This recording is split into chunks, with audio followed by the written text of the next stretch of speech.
Hello, am I audible? I am, perfect.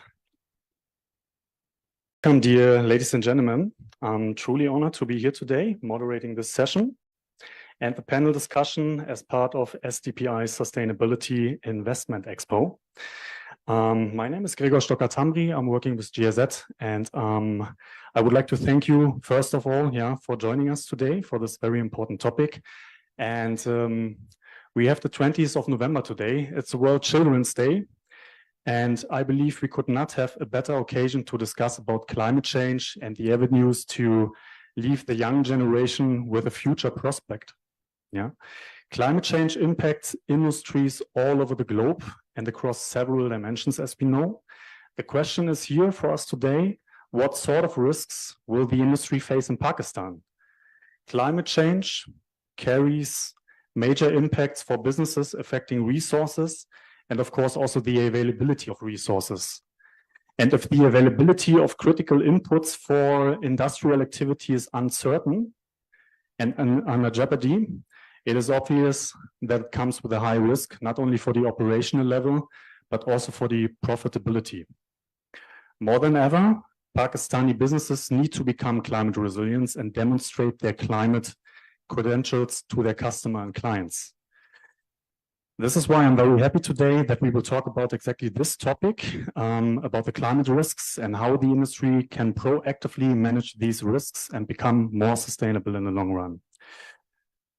With no further ado, I'm very happy to welcome Dr. Waqar Ahmed, the Joint Executive Director of SDPI, to the panel to provide his opening remarks. Thank you very much. Thank you, sir. Thank you for assuming the role of moderator. We are really honored to have you with us. Let me join you in welcoming all our colleagues here for this panel discussion, Harnessing the Private Sector's Role in Climate Resilient Development. I'm truly honored for the partnership and collaboration that German Development Cooperation has provided. We are grateful to the colleagues who are here. Also very grateful to the German Federal Ministry for Economic Cooperation and Development for their thought leadership, of course, with SDPI in exploring this very important area.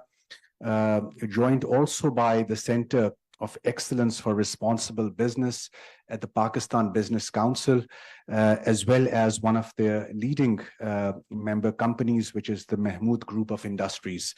So really great to have this public-private engagement at this panel. SDPI's role in this domain has been split across three main functional areas, which is research, advocacy, and capacity building with our federal and provincial government partners.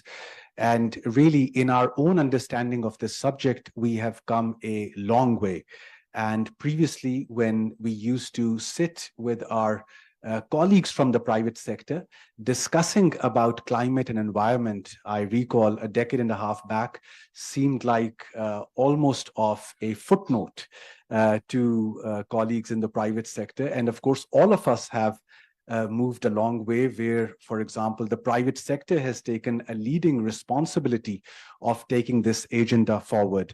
And I was just discussing how the role of private sector has gone beyond just, of course, creating jobs or producing goods and services, but doing all this in a more responsible manner.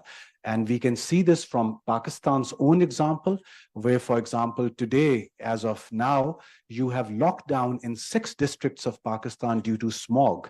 So the factories, the small and medium enterprises, the farmlands, they have come to a shutdown because our lives are being dictated by the smog, which is right on top of us at the moment. And it is the private sector which is being hit the hardest, and of course, the jobs which are at stake as well. So in a sense, when we talk of the private sector, we have as the services sector, which is what the concept note of this also articulates. At the same time, we also believe at SDPI that there's a lot of role of behavioral change here, where consumers also have to grow more responsible. And while we do have partner organizations of STPI who work in this area, but really bringing the SDG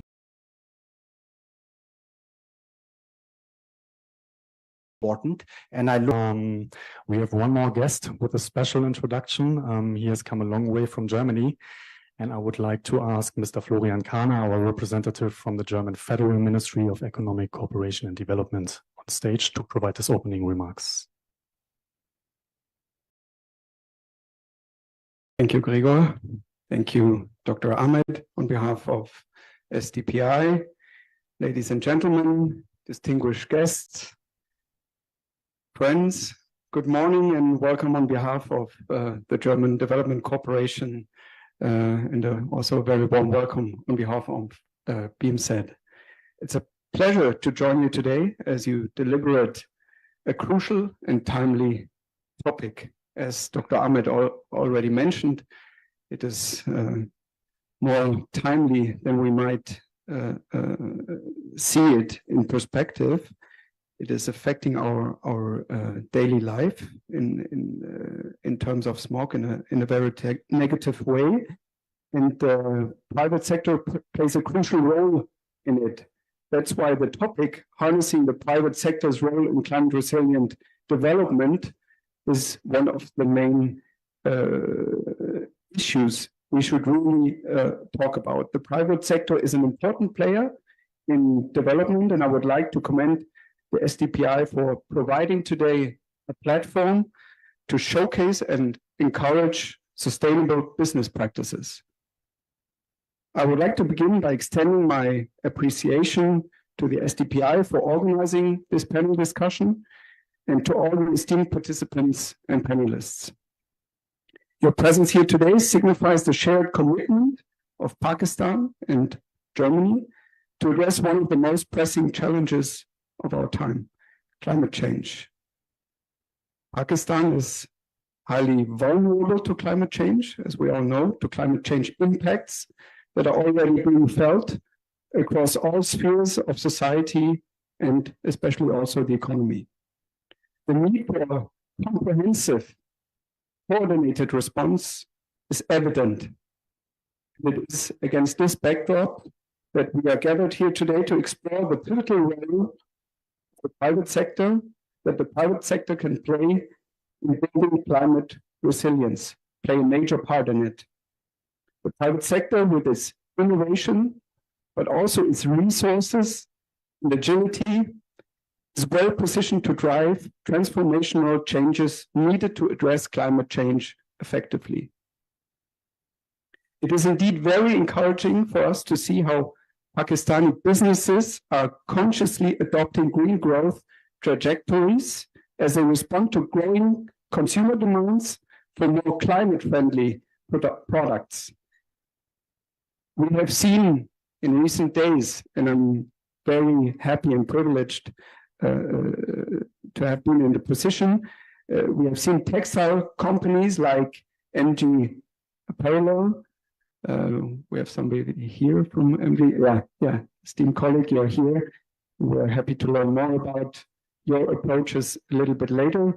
We're configuring their manufacturing and production to become more efficient, more sustainable, and more profitable. But I had the impression also more social. And that was really a very good example that we visited 2 days as a delegation in Multan 2 days ago. I'm pleased to share that the German Development Corporation is committed to supporting Pakistan's efforts in building climate resilience. Our long-standing partnership with Pakistan is going from strength to strength with the establishment, especially of the Pakistan-German Climate and Energy Partnership. I like to think that we are shoulder to shoulder with our Pakistani partners to increase climate resilience in Pakistan, but also worldwide. In conclusion, the challenge of climate change is formidable, but it's not insurmountable. By harnessing the private sector's expertise, resources, and innovation, we can turn the tide and create a more resilient, more climate resilient Pakistan. Today's panel discussion can be an essential step in this journey, and I look forward to your ideas, critique ideas, and what kind of collaboration will emerge from our discussions. Thank you very much. Thank you, Florian. Okay, let's take a seat. Actually start with the panel discussion. Thank you very much for your opening remarks and your encouraging words that will hopefully foster the discussion and the dialogue amongst us. Let me introduce the panel, and I will start with Mr. Kehkashan Usman. Miss, apologies for that. Okay, she is the Chief Sustainability Officer for MG Textile Mills. Then we have to my right, Ms. Nazih Shaikh. She's the head of initiative from the Center of Excellence in Responsible Business in the Pakistan Business Council.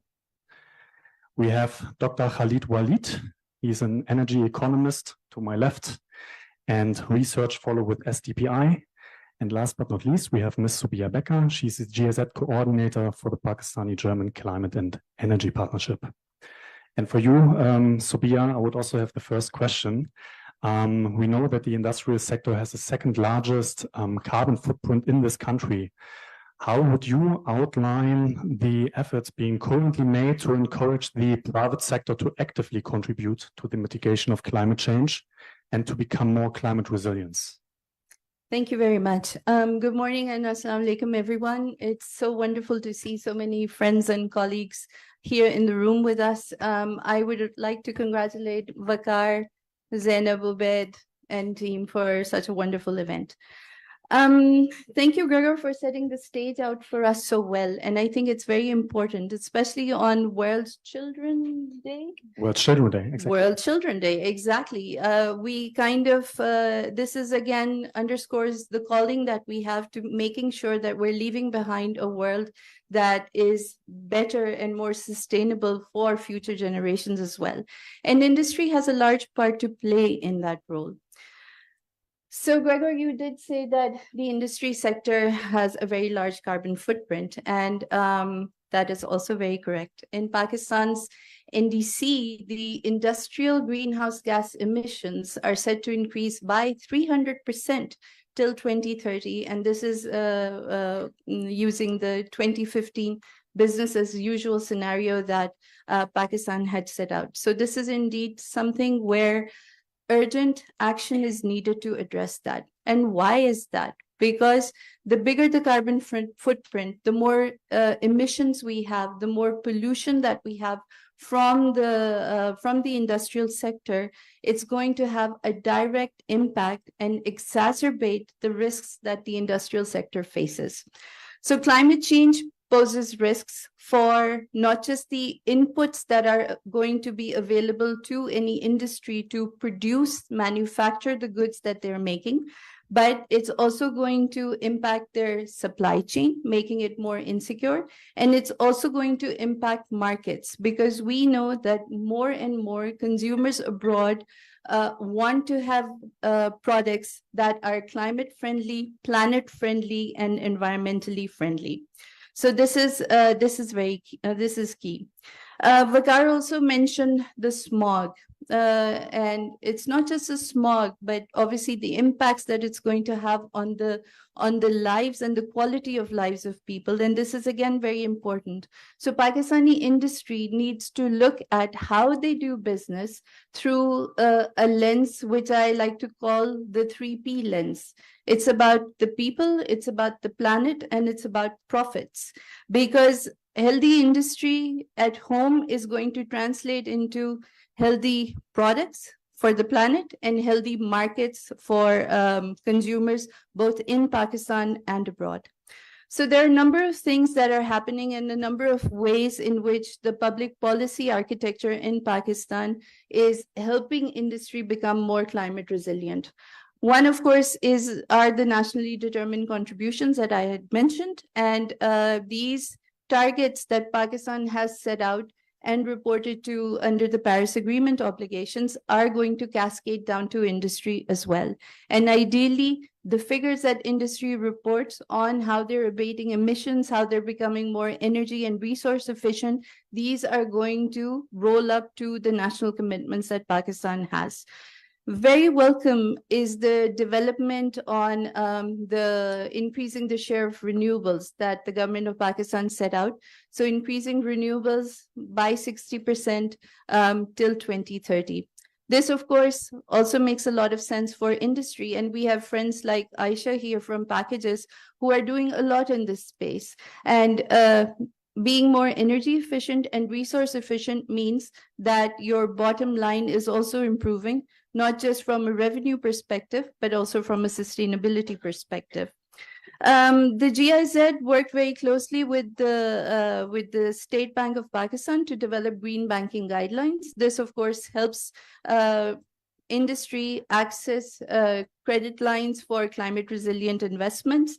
And then there's also a lot of activity around carbon market mechanisms, which the government, so at the macro level and then also at the industry level, there is a very robust discussion surrounding how we're going to access carbon finance. And we're going to hear more about this from my friend and colleague, Dr. Khalid Waleed, who's here with us and will shed more light on these topics.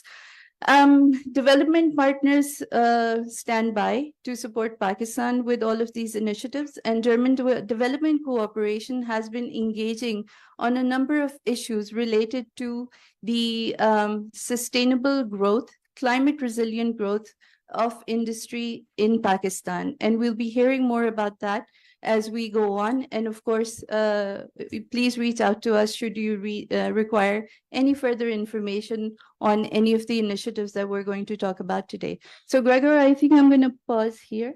Sure. Thank you very much for outlining the ambitious plans we can see here for Pakistan, which also brings us maybe to my colleague sitting left to me.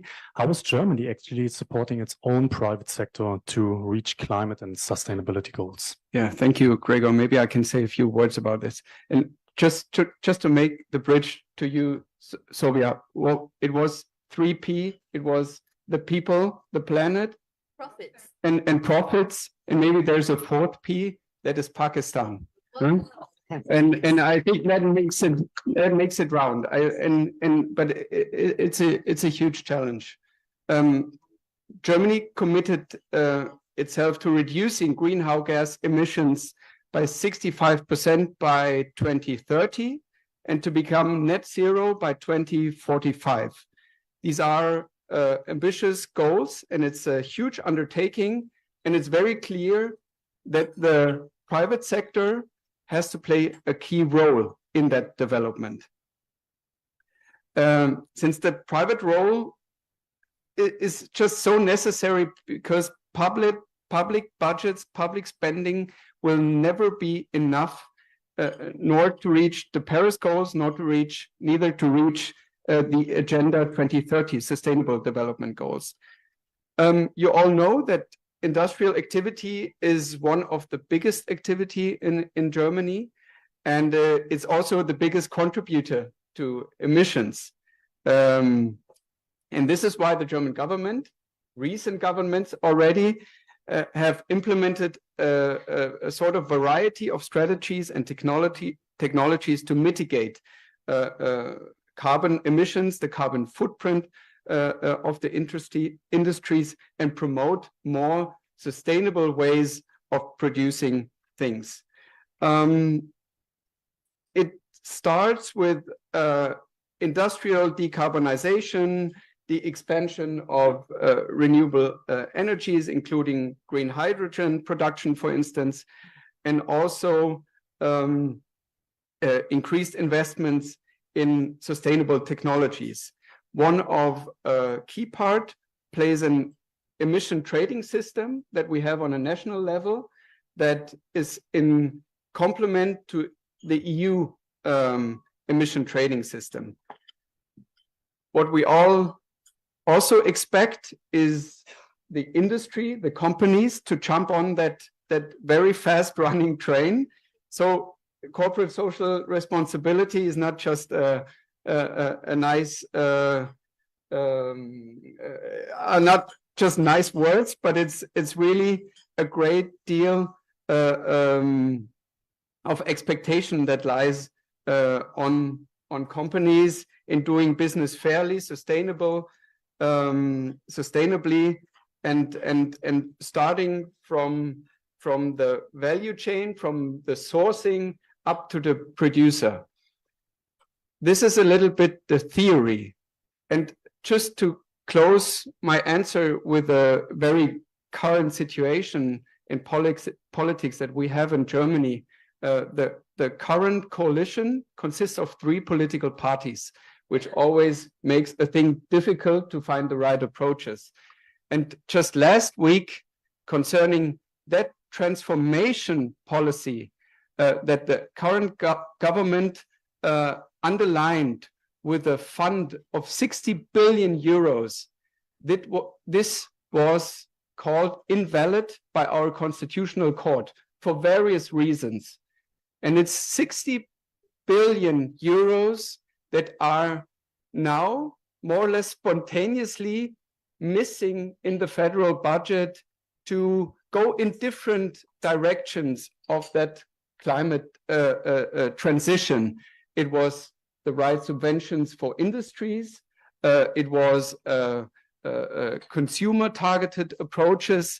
So this is just an anecdotic evidence how difficult this will be for a government, but also for the private sector, because it's just one thing and easy to call upon you to keep up with corporate social responsibility, but the legal action must also provide you with a solid framework, multi-year framework to implement the theory into specific action. Thank you very much. And I think the challenges you just mentioned are very relatable to the situation we can also see in Pakistan. You mentioned the corporate social responsibilities of the companies. Where do you see the biggest gains for Pakistani companies to take over climate, environmentally, and also social responsibility? I mean, I think the wins are evident. And who is winning? The 4P will be winning. And the kids on an International Kids Day will be winning.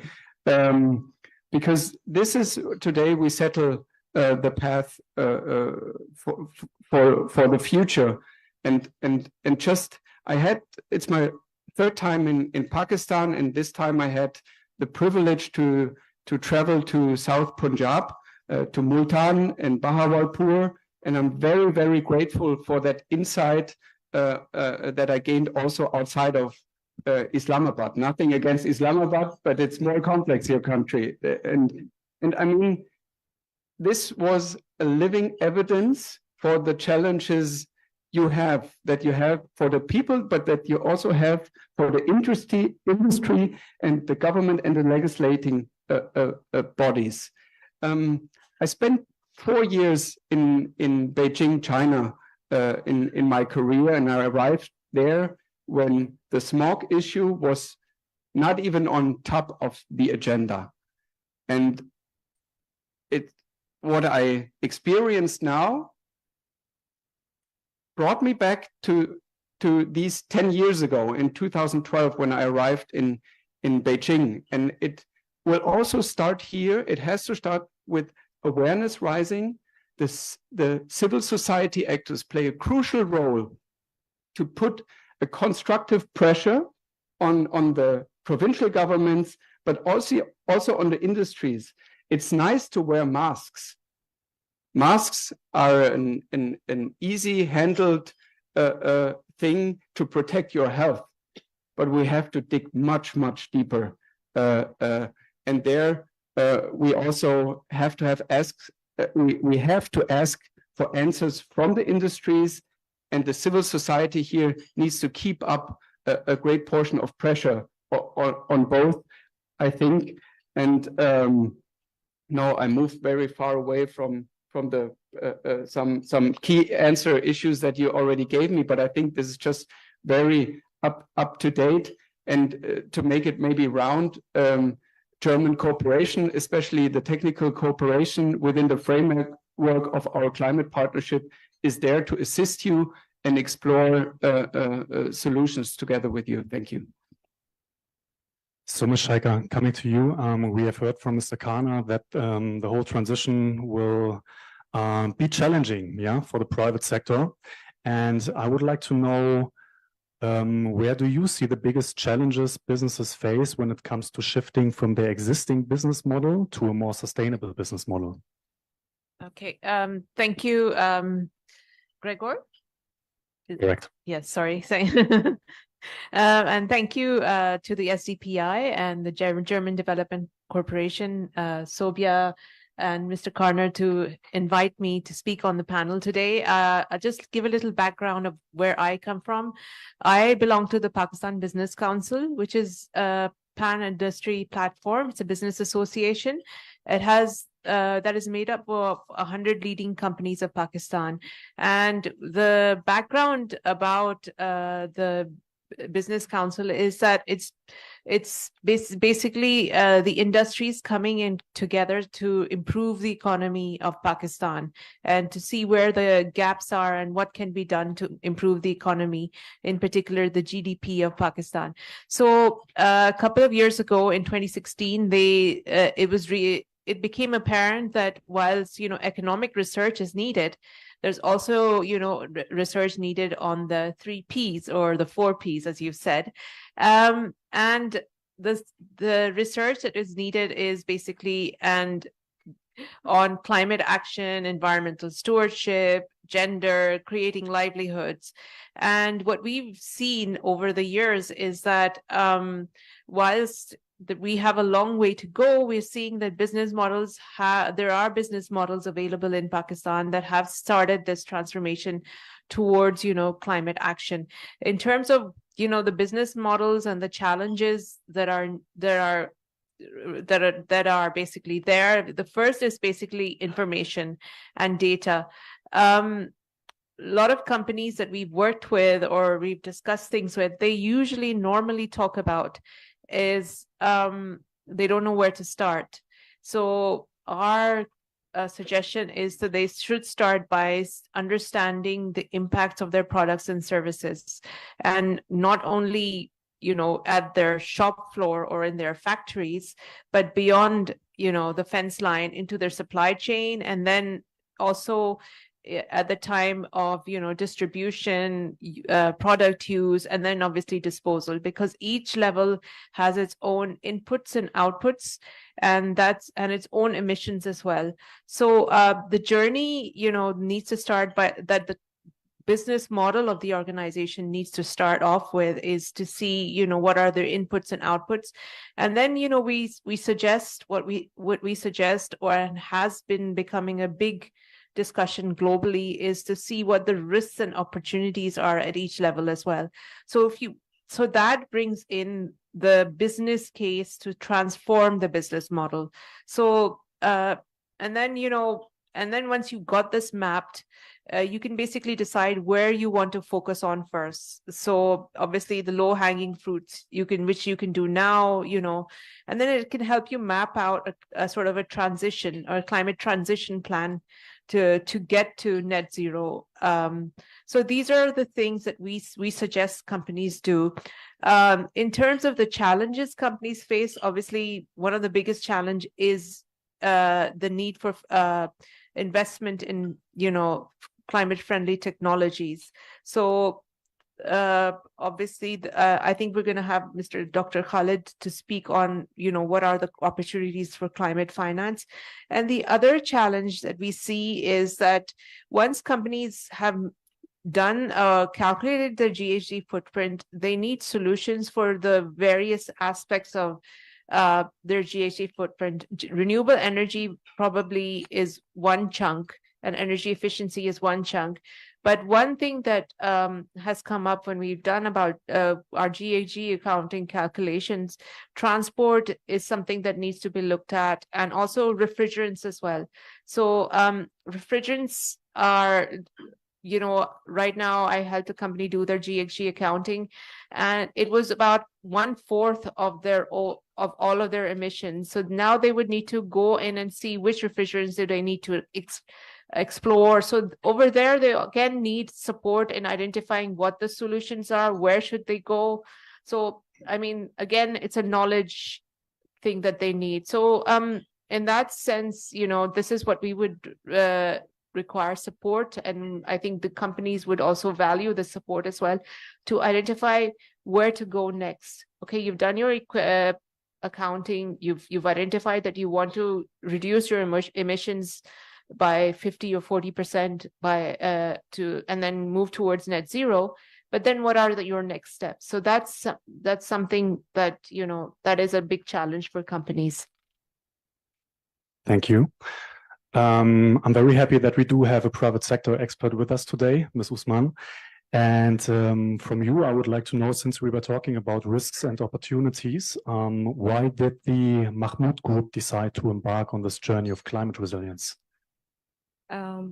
Thank you for having me here today. So basically, Mahmood Group has been in business for the last 8 decades. And the sustainability was the mandate right from the start. And we had our initiatives in place. We had our CSR projects in place. But what we recently realized, like a few years ago, that we really need to calculate more to have, you know, take better steps and better decisions. And that's where, you know, we came up with all the calculations as well. And with our latest project of MG Apparel, we calculated our GHG, we measured, and we have already submitted our targets, and very soon getting our validation from SBTIs as well. So doing that from MG Apparel, we are incorporating similar strategy for the group as well. And we do realize that we have like 15,000 employees in our organization. And with regards to circularity as well, we have to be very vigilant with regards to our supply chain and incorporating all those efficient measures which we have done for apparel to the group sector as well. Like for the starters, we have LEED Platinum certification, which is the highest score with version 4 in Pakistan, 87 points. So similar steps have been taken, like majority of the projects of group have already been given the gold certification as well. So all this sustainability mandate is very much there and have been there from the start. But what we are doing now is whatever our learnings are, we are incorporating with our, we are passing it on to our suppliers as well. Because we do realize that there is this informal sector of suppliers that need to be guided and onboarded on the similar journey, because we cannot close the loop if we don't involve them.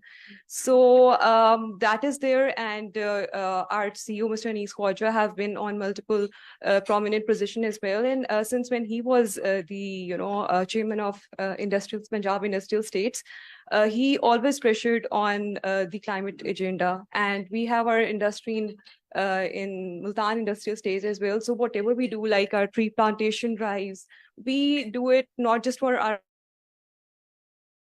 state as well. So it is not, whatever we are doing is not just fixated for us, but being realizing our responsibility. We are doing it for our state, and also making sure that our regional industry partners are also understanding the importance of this. With Nazish, we are also, working on our G5 gender equality goal as well. And we always discuss that whatever learnings in education and trainings we have to conduct, we always have to do it in Multan, so that we can also invite our state partners. They can learn, and they also realize that if we are sitting now with 75% women workforce, they have to do that as well, and it's not that difficult. So this is what MG Apparel and Mahmood Group are doing at the moment. Thank you. Let's talk about the dialogue on sustainability. Yeah. So what is the value addition for MG Apparel and the Mahmood Group as a result of being part of this dialogue? So very grateful to GIZ, because we have been on board with them since 2021, and Dialogue for Sustainability highlighted major aspects which were key interest for us as well. with regards to textiles as well, and also labor standards, quality enhancement in order to, avoid the absenteeism, and also come up with better reward recognition systems as well. So very much aligned there, and we have recently ended our project. But looking forward to the upcoming project as well, which is highlighting on textiles and also on women empowerment. So really looking forward to learn whatever these trainings and skill development programs are coming our way.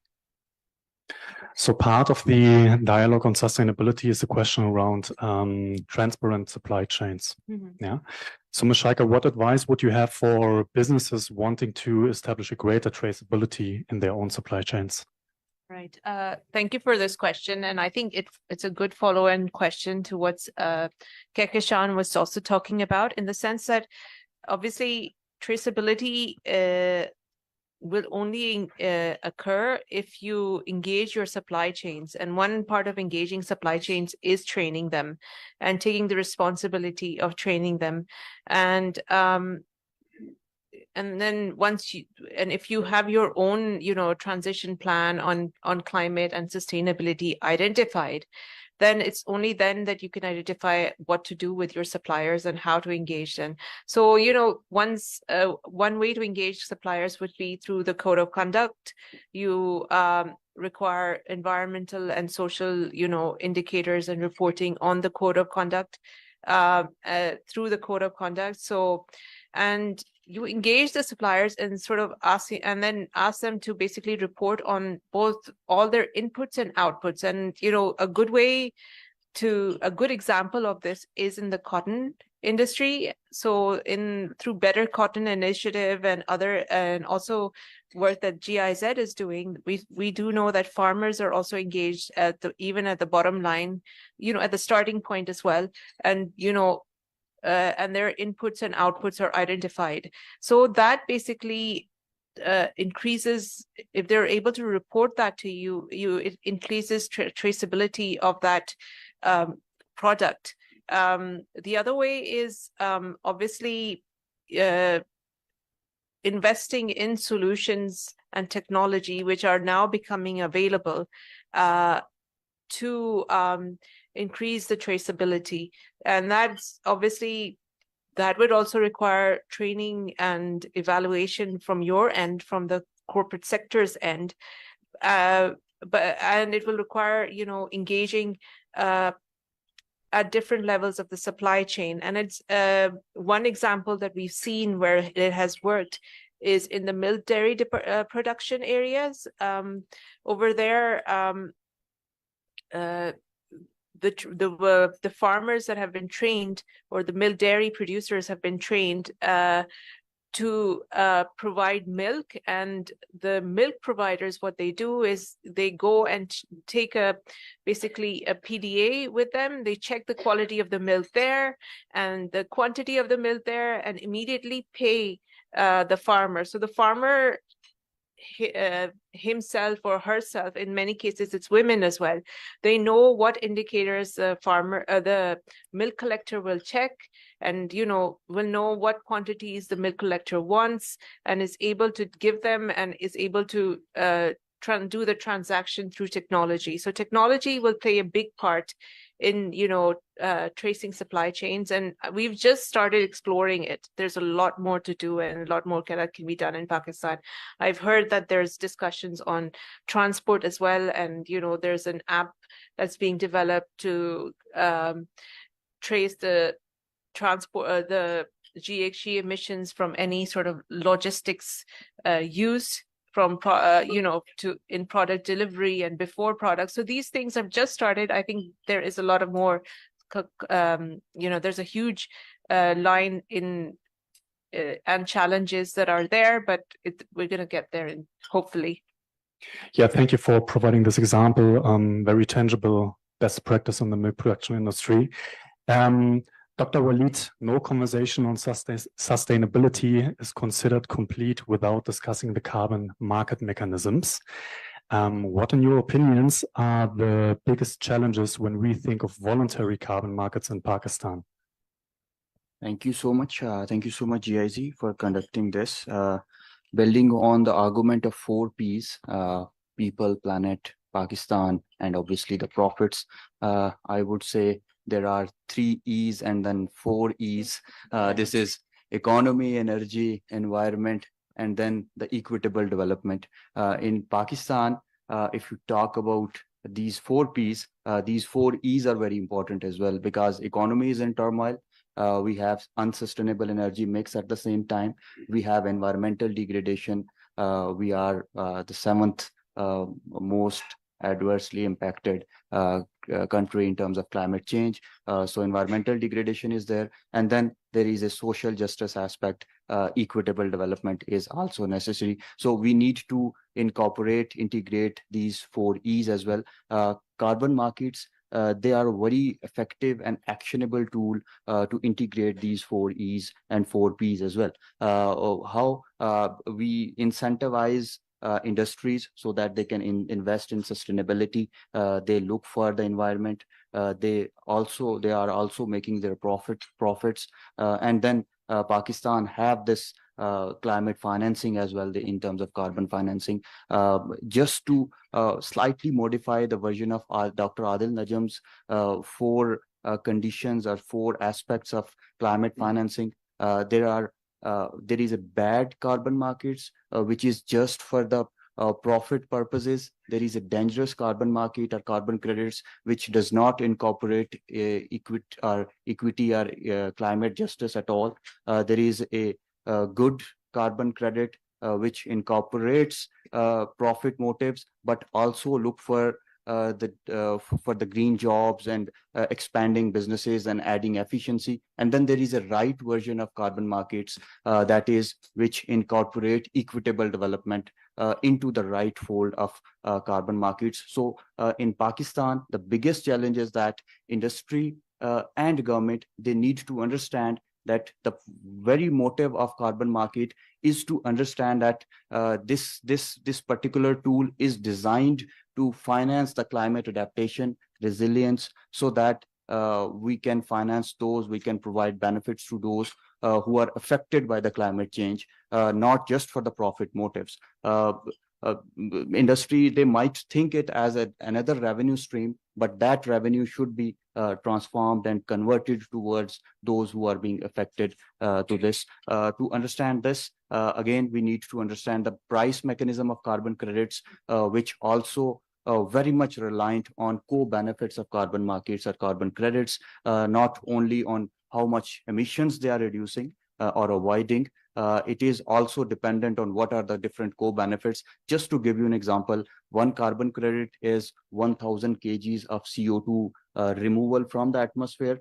One average car in 3 months of time produces these 1,000 kgs of CO2, which means that if industry is using their transportation facilities, they are also producing emissions. If they take care of that as well, they are avoiding carbon emissions, but at the same time, they are producing co-benefits as well in terms of better air quality. Dr. Waqar, in his inaugural address, mentioned that the smog issue is very high in Pakistan. So more the co-benefits of carbon credits, the more pricier they would get. So Pakistan need to think it as a holistic approach. Pakistan need to think this voluntary carbon market to solve Pakistan's economic, energy, environment, and equitable development problems, so that we can link it together. The biggest challenge we face right now is that there is a lack of coordination between government entities. After 18th Amendment in Pakistan, more power has been devolved to the provincial governments, but the Climate Change Ministry, that is the subject of federation, and for the departments like forest and environmental protection agencies, they are now in the jurisdiction of provincial governments. If we want to have this effective implementation of carbon markets in Pakistan and ensure benefits are also devolving to the grassroots level, we need to have this integration going on between federation and provincial governments, and then again developing the local government mechanism so that we can also provide this finance and channel this finance towards core beneficiaries who are the adversely affected people of Pakistan through climate change. Again, another challenge is that there is a lack of integration between public and private sector as well, because there is, I would say, there are so many gray areas when it comes towards carbon markets in Pakistan, particularly in terms of assessment, verification, regulation, monitoring, and auditing. We need to have this independent regulatory body so that private sector is more comfortable going to further verification, and there are no bottlenecks involved in it, so that we can effectively implement this voluntary carbon market. Again, the main objective, main motive is to ensure the equitable development, as Thomas Piketty has mentioned, that the new form of inequality would be climate inequality. So in future, we need to incorporate that as a part of social justice as well. So carbon markets, they should be think as a tool for equitable development, but again, for the people, for the planet, for Pakistan, and for industry, for profit purposes as well. I think I will end here. Yeah, thank you very much for this very comprehensive overview on the carbon markets. Let us come back to the example of the textile industry. What challenges do you specifically see for the textile industry in order to align with the carbon border adjustment mechanism? Taking this debate forward, EU has, I would say, implemented from 31st of October a mechanism that is subject to control this carbon leakage mechanism. Carbon leakage is a term that in EU there are strict regulations in terms of ETS or carbon emission fees. So their industries' competitiveness that got hurt because they have to be more cost effective, and they have to pay more taxes in terms of emission fee. Now, in terms of CBAM or carbon border adjustment mechanism, each and every import that is going to cross the border of EUs, they are subjected to a emission fee in terms of what is the content of carbon and what is the intensity of carbon in that production line of the exports or imports crossing the borders of EU. Currently, that CBAM mechanism is subject to 6 sectors. Textile is not included in it, but by 2030, it would be expanded for all the sectors. Pakistan's textile exports would get hurt in a way that we would be losing our export competitiveness, because in Pakistan right now, there is sensitization that there is going to be a CBAM initiative, and carbon emission would be imposed on our exports or imports. Just to give you an example, back in 2013, 2014, Pakistan's football exports were banned from the Sialkot because there were some child labor issues involved in it. There might be another ban if we not cater this carbon intensity or carbon mechanism right into the production line of our industries. This is the right time we start to think for the long term. Industry needs to think in the long term. At the same time, we need to develop our workforce as well, so that we have more and more graduates coming from our academia, so that they can verify, they can have the right kind of capacity sets, so that they can verify, they can monitor, they can assess the level of carbon emission throughout their production line, the industries, so that the industries, they do not have to, I would say, borrow the foreign consultants. They are very costly for Pakistan, and they also take a very heavy toll on industrial cost portfolio. So we need to develop at the same time that particular workforce skill set as well, so that we are taking the graduates from the universities and they have the right kind of capabilities. They can measure, they can monitor, they can assess, they can verify, and at the same time,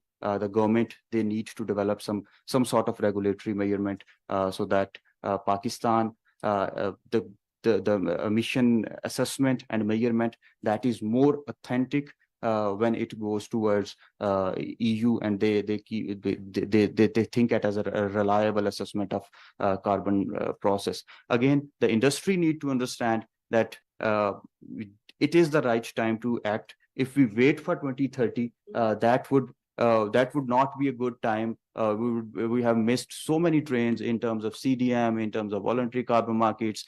This would definitely going to hurt our textile sector. The big companies, they might have some sort of luxury to afford the efficient kind of energy efficiency mechanisms, but the SME sector of Pakistan, that should be the priority right now if we want to look for CBAM in context of export competitiveness and how to increase our export to the EU sector. So we need to have this again, the same approach, economy, energy, environment, and equitable development again, so that we are not only looking for the heavy industries or large corporates, but we are taking care of our small and medium enterprises as well.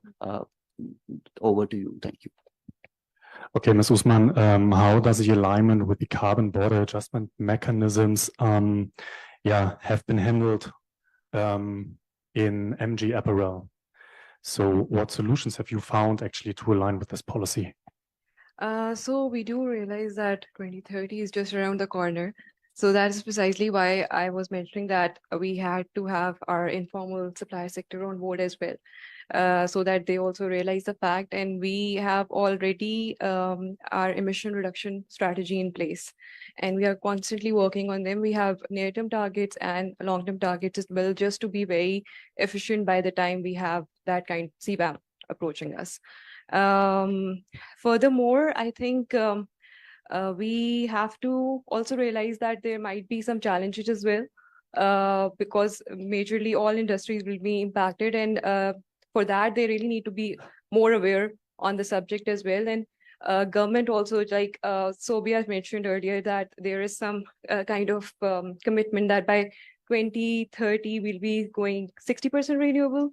Increasing the renewables by 60%. So maybe, some kind of commitments need to come from our government as well, for all the industry leaders as well, industry organizations as well, so that everyone is very much aligned on the path towards 2030 CBAM coming.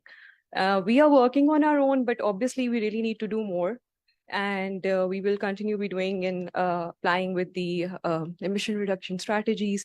We already have a EV charger in place. But with regards to transport, we really need to do more with regards to have EV vehicles around as well.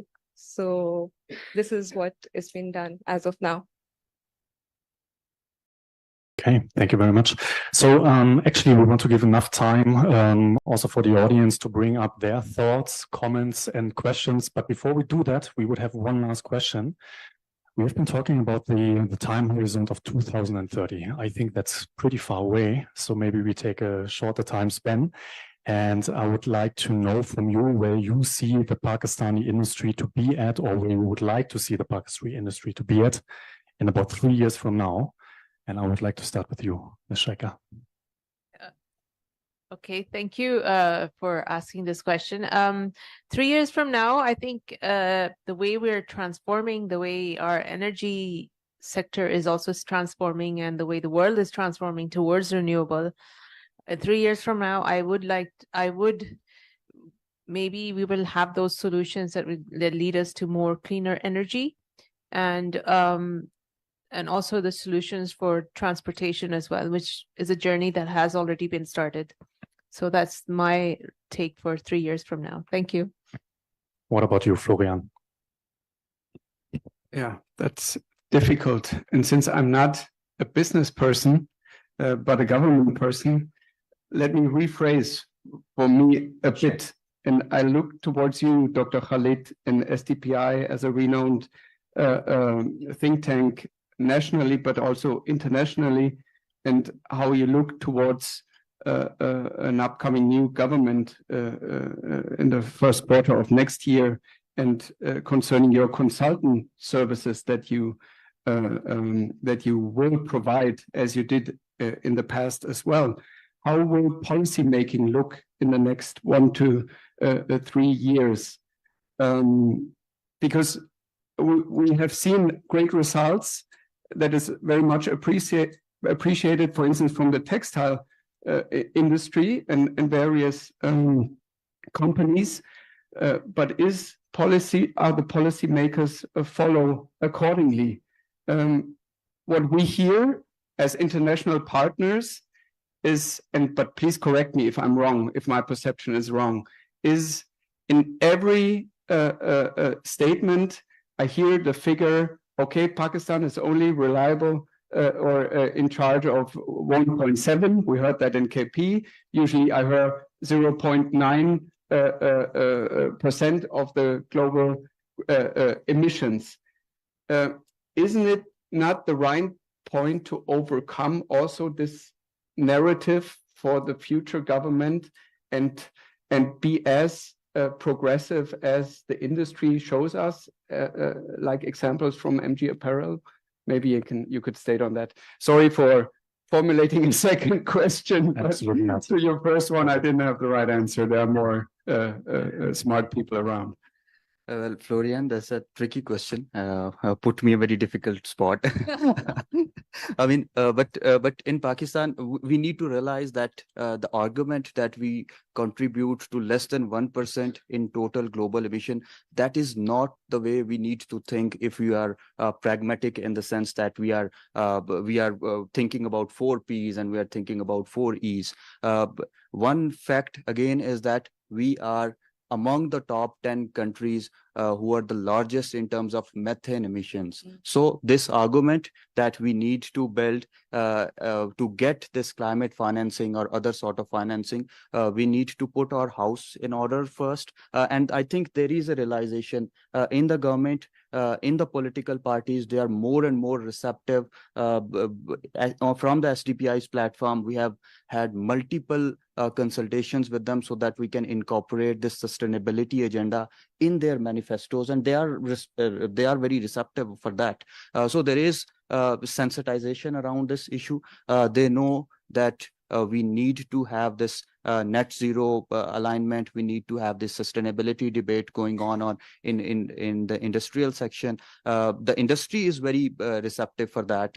In terms of CBAM, they look at it as a stick approach. The government is looking for this carrot approach so that we can have this mix it up together and formulate this pragmatic, sustainable agenda. But again, for a people-centric policy, I think a people representative government is very important. The more stable, the more people representative government would be in the office, the more receptive would be people, industry, and other stakeholders as well. So for Pakistan, for political parties, I think sustainability is the way forward.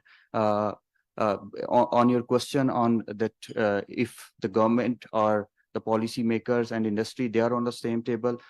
They have been having multiple consultations on this carbon market initiative. I think on COP28, the government would be presenting the agenda of voluntary carbon markets.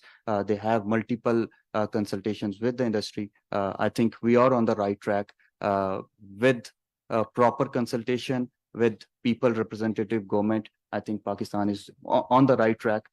We need to bring more climate financing, but again, we need to understand that there is no climate financing that is just laying for us, and we need to just grab that money. It is a very competitive sort of market. That argument that we are the 8th or 7th most vulnerable country to the climate change, and we have a very minor share of emissions in global emissions, that is not going to work. We need to put our house in order.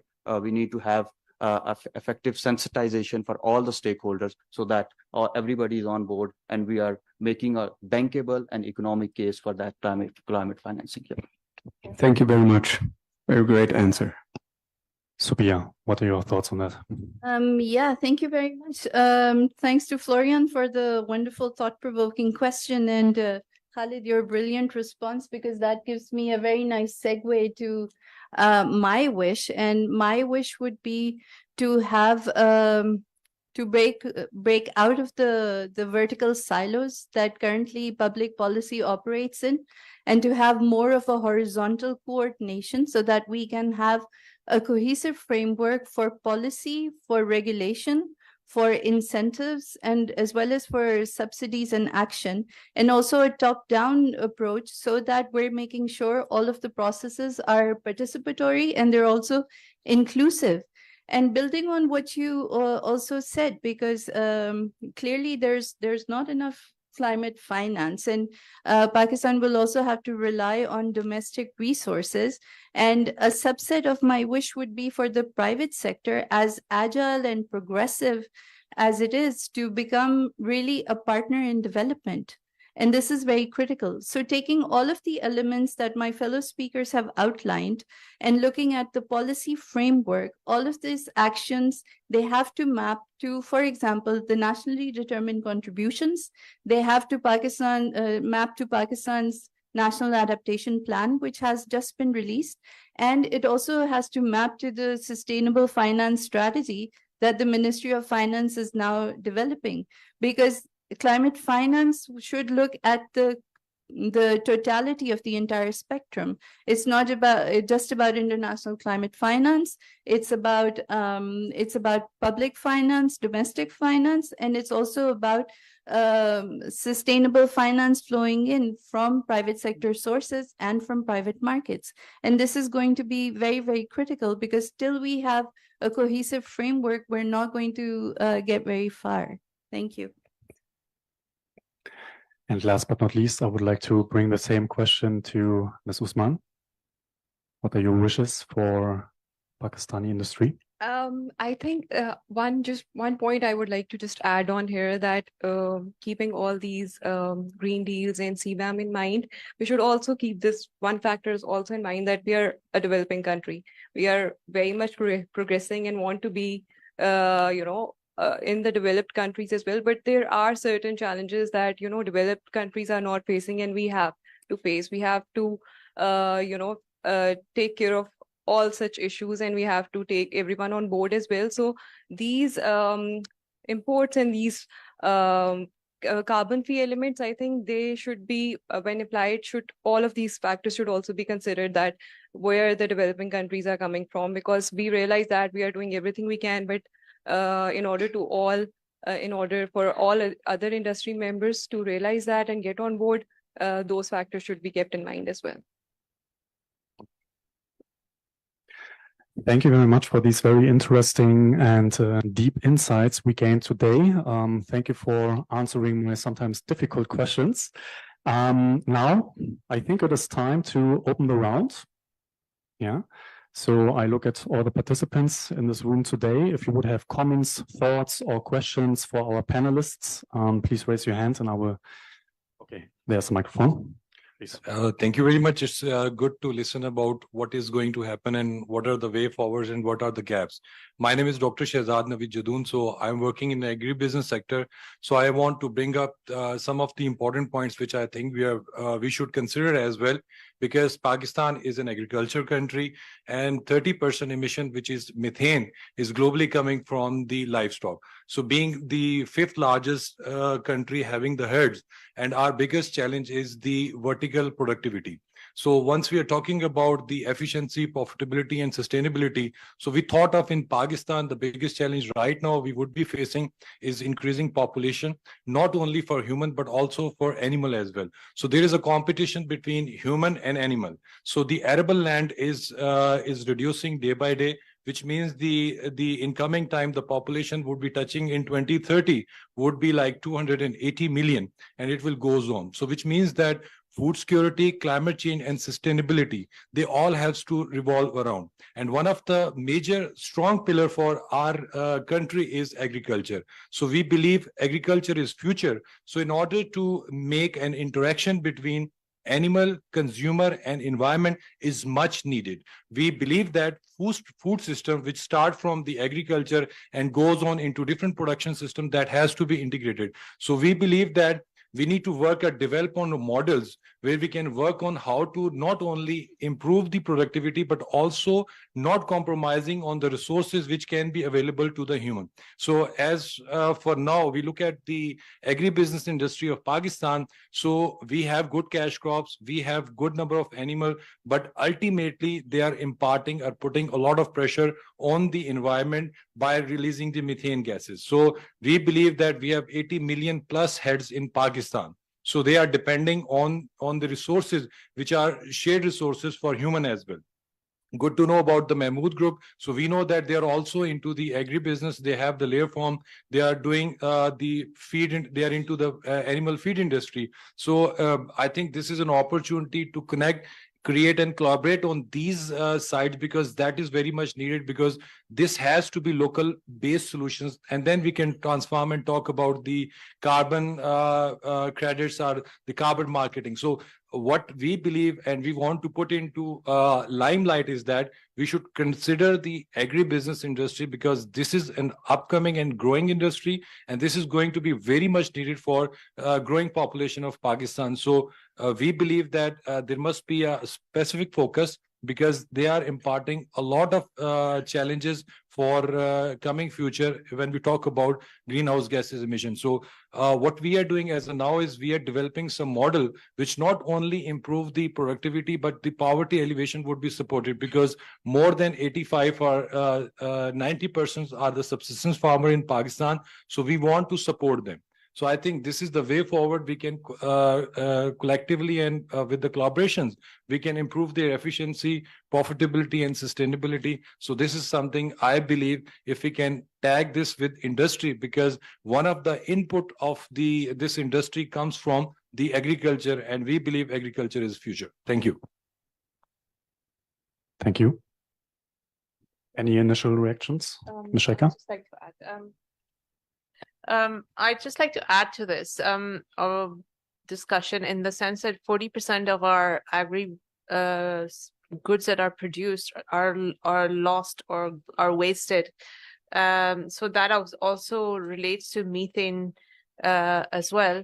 So whilst there's a need to develop climate smart agricultural techniques and all of that, and they need to be applied immediately, there's also a need to address the loss that already is being taken place, because as you said, we have a population that needs to be fed.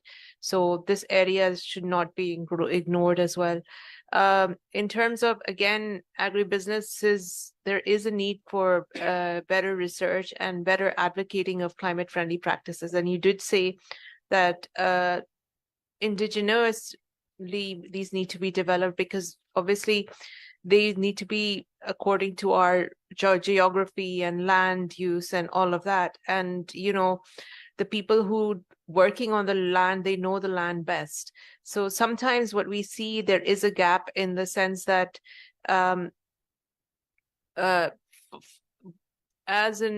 there's also need to advocate that the larger farmers or the consumers, they need to focus on the indigenous needs and indigenous ways that the farmers were practicing as well. So that should not be overlooked. So these are particular areas that also need to be looked at in terms of research. Obviously, this is an area, obviously, very big focus area.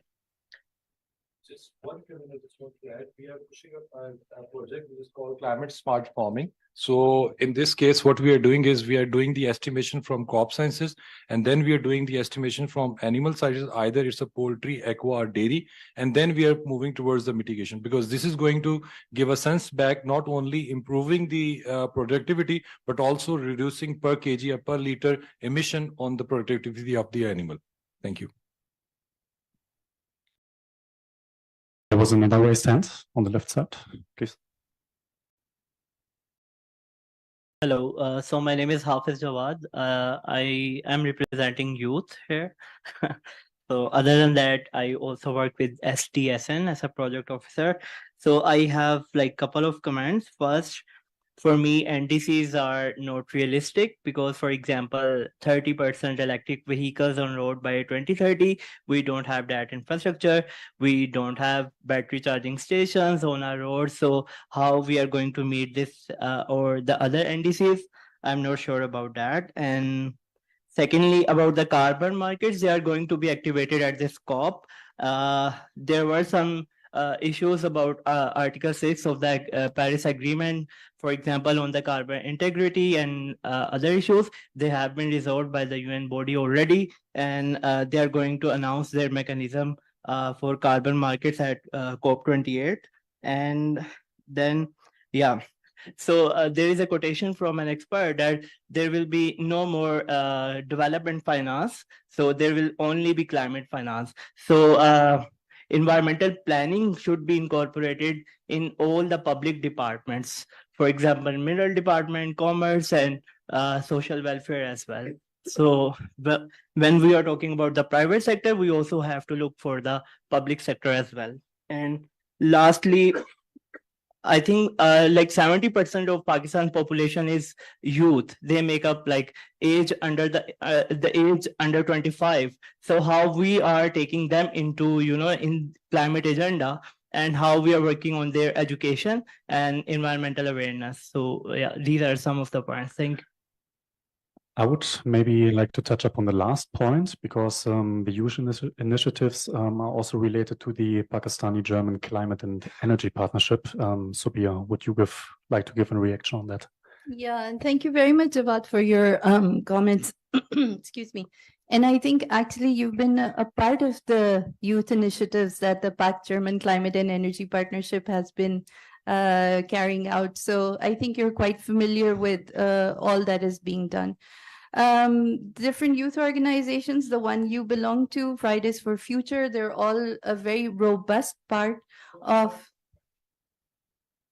I didn't say that. I said your group and Fridays for Future and other groups from all of the different provinces are well represented in the initiatives that the Climate and Energy Partnership has ongoing, because as you rightly said, you are our future. And there needs to be a very dedicated response to making youth aware and understand the issues so that they can interact in a meaningful manner, like taking your example with the NDC point that you just raised. There needs to be a better understanding amongst all population segments, but especially the youth, to help them understand the issues. So the point that you raise about the electric vehicles is incredibly valid, but I'd like to remind you that the figures and also the emissions increase by 300% till 2030. That comes from the first ever NDC that Pakistan submitted to the UNFCCC. This was in 2015. You would also recall that last year, Pakistan submitted an updated NDC where it did not really make any comment on the greenhouse gas inventory that Pakistan had put forward. So last year's NDC was more of a qualitative report back to the UNFCCC and not a quantitative report back. And last year's updated NDC mentioned the EV policy. So you can't really directly connect the two, although obviously in the use of fossil fuels and the transition away from fossil fuels, all of these initiatives are going to have a great impact. So I think I've covered the different questions you'd raised, so I'll just stop here. Thank you. Two more hands. You first.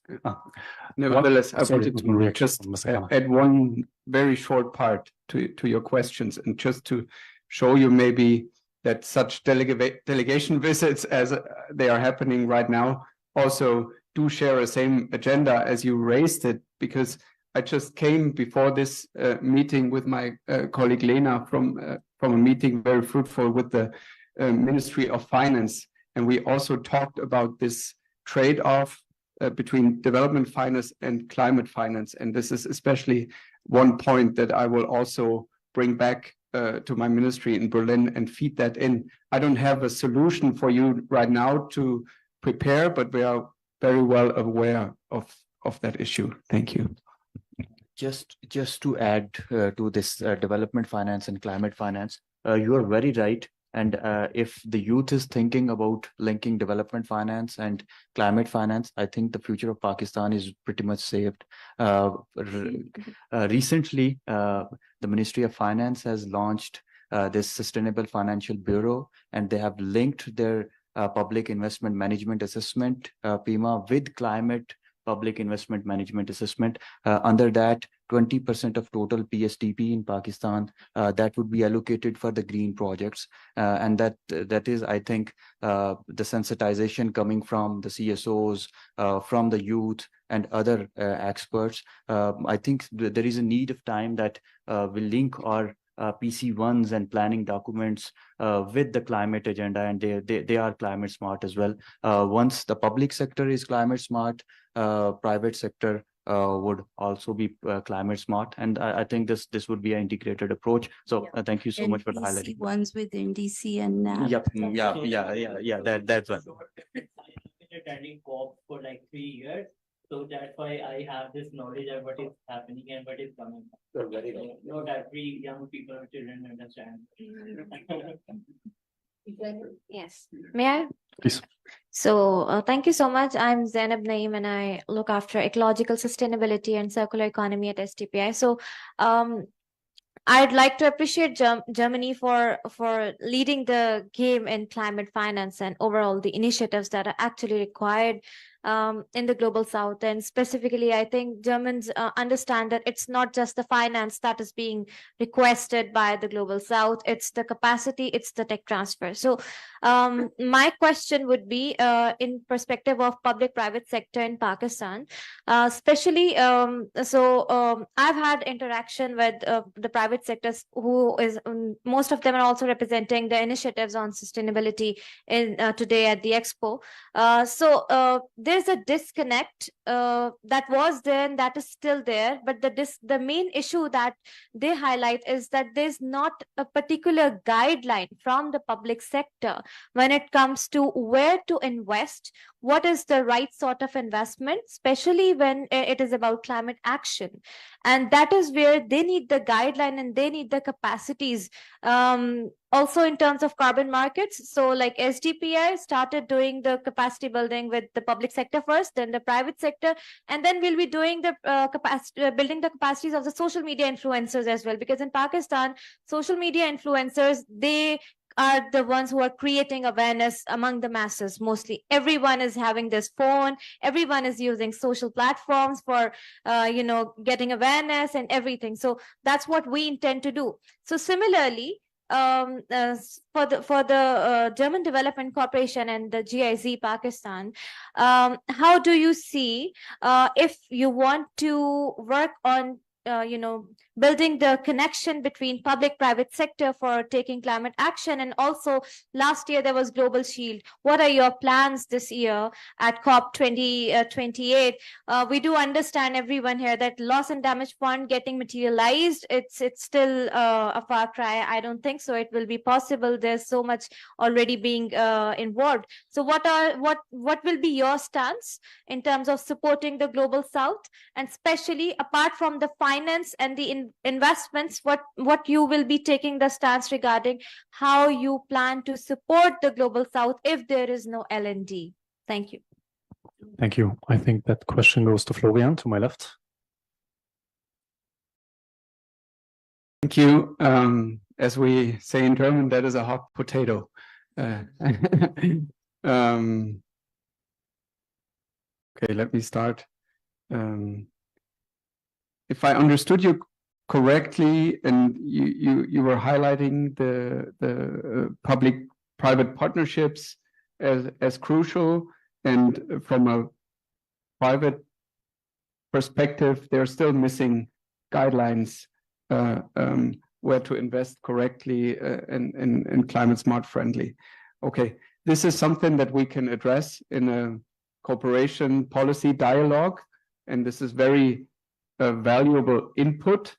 But I'd like to say our impact, because our main partner for here in Pakistan is, for instance, the MEA.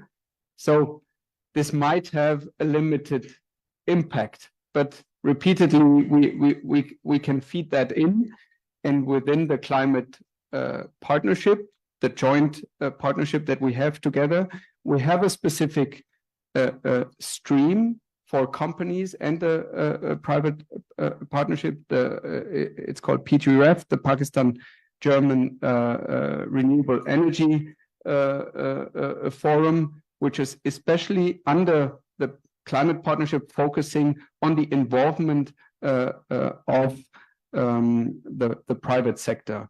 But maybe Sobia or somebody else could line out more of that. I mean, concerning the COP28, The stage is set since last year concerning the L&D. As far as I know, the operationalization of the fund is still in discussion. I know Pakistan has been an active member within that commission. And the last thing I heard is that towards COP28, it's on a good way. If it will meet at the end all the huge expectations from developing countries and others, I don't like to or foresee it. But what I see, there is still hope to make it a mechanism that works. But to be also very honest, in the details, I'm not involved, so I might not project how it will turn out in Dubai. Yeah, absolutely. Thanks, Zainab, very much for your question. So if you look at loss and damage itself, there are obviously three dimensions to that. Adaptation basically relates to addressing the impacts of emissions that are baked in from decades and decades of greenhouse gases. Mitigation essentially looks at how are you going to cope with the dangers and the impacts, negative impacts that are coming up. And then finally, you have obviously the slow onset things that are very much a natural process. And so there's very little leverage or room to do anything that one has there. If you look at the typology of loss and damage, there are essentially four factors to that. There's adaptation, there's mitigation, there is risk management, and then finally you have the slow onset related events. So obviously there's a significant commitment that Germany has as far as this is concerned in adaptation, in mitigation, and others. So you would recall that at the last GCF board meeting, Germany was one of the biggest donors to the Green Climate Fund. Then the task force that was being led by Germany and Canada were very happy to report recently that the 100 million target has also been met. There is a strong commitment, obviously, to make sure that the adaptation finance goal is also met. And then because you mentioned Global Shield, just 2 days ago, there was the first workshop on the in-country planning for the Global Shield in Pakistan. So Global Shield has a pool of 270 million euros. 100 million comes from Germany to that. 170 actually comes from Germany in that. So you can see the significance of this is very, very high. The loss and damage, the Global Shield is a risk management approach. And the idea is how to use insurance as a risk transfer tool to help countries like Pakistan manage the loss and damage that they face from climate change. Thank you. I think we have time for one last comment, thought, or question, please. Yes. Sorry. Yeah, no, I'll be going easy. So I think wonderful debate around the industrial climate action, but just for a moment, just look at the emission profile of the industrial sector in Pakistan. We're almost more than half, around 52% emissions are coming from the cement sector, which is actually one of the hard to abate sectors. Now, when you compare this to an export-oriented sector, such as a textile, which has a very clear and a very strong economic case for a transition, because that's something that's linked to export competitiveness, and there is a consumer demand. But such a case does not exist for the cement sector in Pakistan, because there's no demand for green cement as of now. The export of Pakistan of cement is going to Afghanistan and Sri Lanka, which are pretty much at the same conditions as of now. So how do you sort of actually push decarbonization in such sectors? Because again, as of now, there's no legal cover for them. I mean, you won't very easily get any access to data set for those industries. I mean, they know this would actually expose them to, even we have been talking to a lot of cement sectors over here, over 20 industries, and each one of them has pointed out that this actually creates a very, I mean, we do start facing the blackmailing issues as well. So how do you sort of push decarbonization efforts into the hard to abate sectors as well? And also, if there are any also lessons from the German initiatives in this context as well? I think perhaps the PBC as well as the private sector could also respond. Masheka? All right. So yes, of course, the cement is the most hard to abate sector. And obviously with that, steel is as well. But we in the industry, we are hearing of discussions of greening cement and greening steel. So the conversation has got to them as well, thankfully. One thing that I'd like to highlight is that whilst the cement sector is one of the most hard to abate sectors, and we do obviously see that a lot of input is going in and they need to find solutions to handle that input. There are initiatives that are being taken. We do know that especially in the south of Pakistan, basically there are one or two main players that are investing in solar and wind directly, and because they're hard to abate, they are also there's also a lot of funding available to them as well. So the idea is we need to tell them that, okay, you are the problem, but we have ways to find the solutions as well. And encourage them to avail this funding, because a lot of the pushback is, yes, we would like to do this, but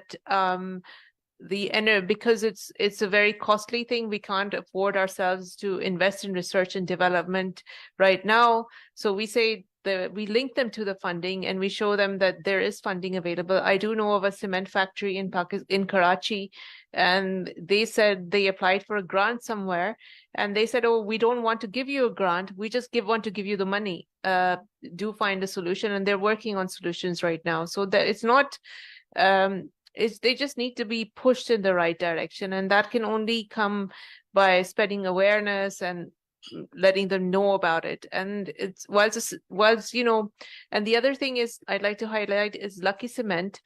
They were one of the few people who actually went for us getting carbon credits during the CDM period as well. So they are well aware, they just need to be pushed in that direction. Thanks, Abed. That was a great question, and you didn't keep your promise, huh? But decarbonization and dematerialization is incredibly important. And this circular economy approaches for the Pakistani economy are going to be very critical. Last year, Nazish and I had organized a webinar where we actually looked at how plastics could be used to minimize the carbon footprint of cement in this country. And this is very critical, which brings me back to what Mr. Jadoon was saying. It's not just about always looking to the global north or, look to the global south, but also look inwards. So the plastics that come from packages, for example, can be recycled. They can be given to cement. They can add it in the mix. They can decarbonize and dematerialize in that manner. And if you're anywhere close to where Aisha is, your agricultural crop residues and so can serve as the feedstocks. And then that plastic can also be recycled to produce oil using methane that your livestock is producing. So, there's a lot that's happening, and I think the Pakistan Business Council can help make these connections, and STPI can also help you with the research on that. Thanks. Yeah, let's close today's sessions with this very positive outlook. Thank you very much for this last remarks. Let me thank all of you for your attention, first of all, but also for your active participation. And special thanks, obviously, to Dr. Ahmed, to Ms. Sheikha, Florian Kahner, Subia Becker, Dr. Walid, and Ms. Usman. Thanks a lot. I wish you a wonderful day.